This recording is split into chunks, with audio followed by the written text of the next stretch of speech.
focus now to some unfortunate news now coming in. We are learning the Vatican has announced that Pope Francis is dead.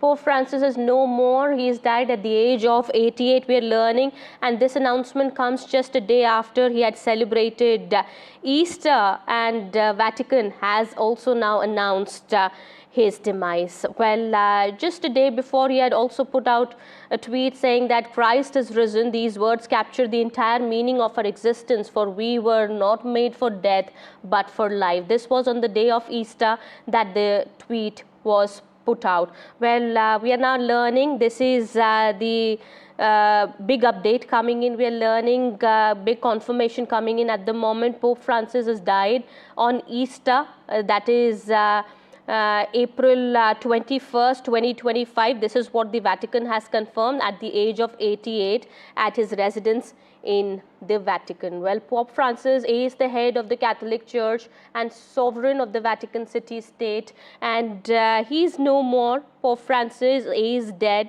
This is what we are learning. At the age of 88, he is passed away. And my colleague Vishal Vivek is joining us on the broadcaster. Vishal, some very unfortunate news we are learning of. We are learning now the Vatican has announced that Pope Francis is no more. What more is being learned? We understand this is also being, the information that is being given out by the Vatican is that he died on Easter morning. Well, that is correct. So this was highly unexpected because he had recovered in the last few days.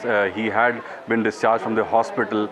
He spent about a week, more than a week actually, in the hospital, and he had almost recovered, and he had given some public appearances as well.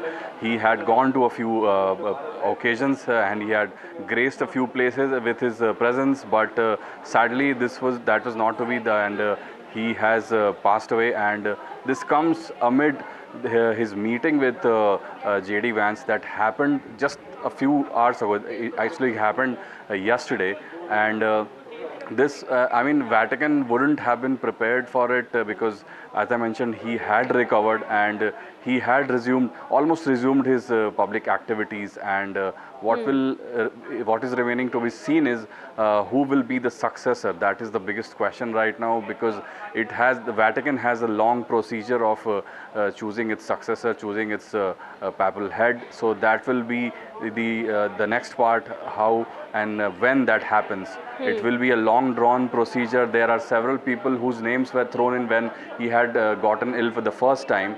So those names will be considered probably, but it all boils down to how long Vatican will take to replace one of the greatest leaders the world has ever seen.